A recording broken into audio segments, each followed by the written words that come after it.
সুপ্রিয় দর্শক, আমি মোহাম্মদ জামাল শেখ। আপনারা দেখছেন পিএনডব্লিউ। এই মুহূর্তে আমি দাঁড়িয়ে রয়েছি ফরাক্কা ব্লকের শিবপুর এলাকায়। দর্শক, আমরা ইতিমধ্যে আমি ক্যামেরাম্যানকে আসতে বলবো এবং এবার দেখাতে বলবো যে পুজোর থিম এক ধর্ম যার উৎসব সবার, এই থিম নিয়ে তিনারা কিন্তু এই দুর্গা উৎসব পালন করছেন। আমরা পুরো এলাকায় সম্পূর্ণভাবে মুসলিম এবং প্রায় কয়েক ঘর রয়েছে হিন্দু। দর্শক, আমরা দেখেছি সোশ্যাল মিডিয়ায়, প্রিন্ট মিডিয়ায় এবং ইলেকট্রনিক মিডিয়ায় যেভাবে সাম্প্রদায়িক একটা দাঙ্গা লাগাবার চেষ্টা করছে বিভিন্ন রাজনৈতিক দল, কিন্তু এখানে একটা ভিন্ন একটা চিত্র আমরা দেখতে পাচ্ছি, যেখানে সম্প্রীতি একটা বার্তা বহন করছে। দর্শক, আমরা ইতিমধ্যেই স্থানীয় মাধ্যম থেকে শুনবো তিনারা কি বলছেন এই ফরাক্কা ব্লকের যে শিবতলা এলাকা, তিনারা কি আমরা শুনবো। এবং প্রথম দুর্গা উৎসব এখানে পালন হচ্ছে। দাদা, এখানে প্রথমবার দুর্গোৎসব পালন হচ্ছে, কেমন লাগছে এবং কি বলবেন? আমরা এখানে প্রথমবার দুর্গা উৎসব করছি। আজকে আমরা ভয় ভীতি ছিল, কিন্তু ওগুলো কিছুই নাই। আমরা যা মানুষের আশেপাশে সহযোগিতা পাচ্ছি, মানে যা সান্ত্বনা পাচ্ছি, খুব সুন্দর লাগছে। পুজো করতে আমরা খুবই ভালো লাগছে। এবং আমরা দেখতে পাচ্ছি এখানে কোনো রকম ভাবে থিম নেই এবং ভালোবাসা একটা বার্তা বহন করছেন। সামনে আগাবার যদি আপনাদের এখানে দুর্গা উৎসব হয়, কি থিম নিয়ে আসবেন? অবশ্যই আমরা মিল মোহাম্মদের থিমটা নিয়ে আসবো। হিন্দু মুসলমান যে একটা মিল মোহাম্মদ, সেই থিমটা আমরা তুলে ধরবো। চারিপাশে কি সমস্ত মুসলিম? আমাদের মন্দিরের দেওয়াল ঘাসাই মুসলিম, বা আমরা দেখেন যে প্যান্ডেলটা করেছি প্যান্ডেল লাগাই মুসলিম, কোনো অসুবিধা নেই। আমাদের খুব মিল মোহাম্মদ। প্লাস আমরা যে একটা আজানের সময়সূচি তৈরি করেছি, সেই সময়সূচিগুলোকে আমরা মেনে চলি। ওদের আজানের সময় আমরা গান বাজনা সব বন্ধ রাখি। হ্যাঁ, সময়সূচি আমি পোস্টার করে টাঙিয়ে রেখেছি। আর একটা পোস্টার করেছি, ধর্ম যার যার উৎসব সবার। প্লাস আমরা আজানের সময়সূচিও টাঙিয়ে দিয়েছি, সেগুলোকে ফলো করে আমরা চলছি। আমরা চাইছি কোনো যেন ঝুট ঝামেলা না হয়। আপনার নাম? আমার নাম পলাশ বরণী। দর্শক, আপনারা শুনতে পেলেন, ওনারা জানেন কি এই পুরো এলাকা হচ্ছে মুসলিম এলাকা। তিনারা জানেন কি নামাজের আজানের যে টাইম টেবিল রয়েছে, তিনারা সেটুকুও জানেন।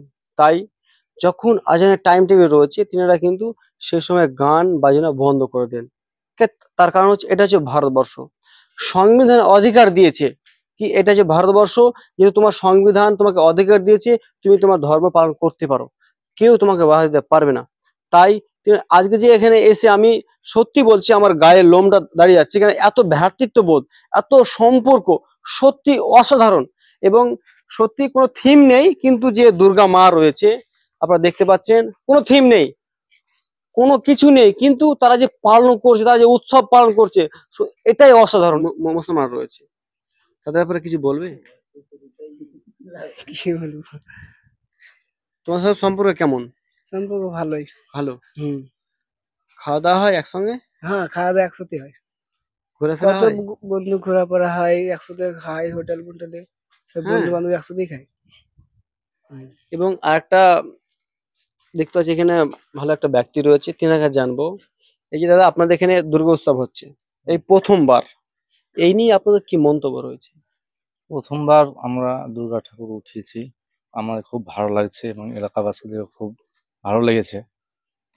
আমরা চাই সামনে আরো ভালোভাবে, সামনে মানে বছরটা ভালোভাবে ঠাকুর যেন উঠাতে পারি এবং ভালো লাগে এবং সবার মনে আনন্দ দিতে পারি। আমরা মানে উভয়ের মানে আর কি পরিপূরক। একদম। যে তারাও এসে আনন্দ করুক, আমরা আনন্দ করব। এটাই হচ্ছে আমাদের মূল উদ্দেশ্য।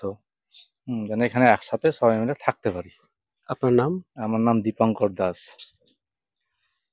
তো দর্শক, আপনারা শুনতে পেলেন, স্থানীয় যারা রয়েছে তারা কিন্তু সম্প্রীতির বার্তা বহন করছে। তার কারণ হচ্ছে আমরা দেখেছি ধুলিয়ান যে ঘটনা, দাঙ্গা একটা ঘটনা, সে দাঙ্গায় কিন্তু আমরা হিন্দু মুসলিম ঝামেলা করিনি। ঝামেলা করেছে কে? রাজনৈতিক একটা লোক। সে কে?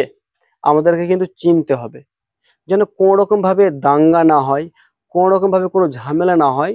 সেই নিয়ে তারা এই শিবপুর এলাকায়, শিবতলা এলাকায় যে একটা সম্প্রীতির বার্তা বহন করছে এই ঠাকুর, দেখতে পাচ্ছেন এই ঠাকুর।